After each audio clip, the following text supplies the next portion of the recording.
we're going to learn how to balance the chemical equation for the reaction between iron and water to form iron oxide and hydrogen gas. Let's start with our unbalanced equation.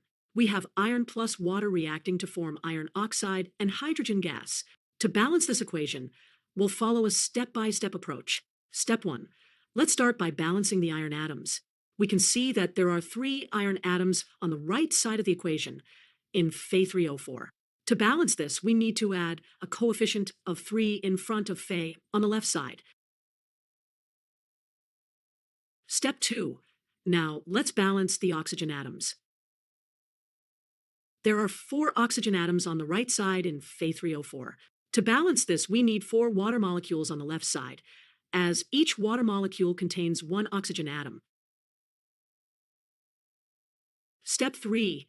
Finally, let's balance the hydrogen atoms. On the left side, we now have 8 hydrogen atoms from the 4 water molecules. To balance this, we need 4 H2 molecules on the right side. Now, let's verify that our equation is balanced. We have 3 iron atoms on both sides. We have 4 oxygen atoms on both sides.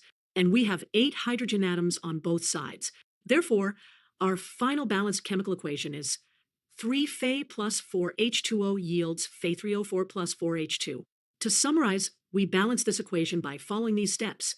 First, we balance the iron atoms. Then we balance the oxygen atoms.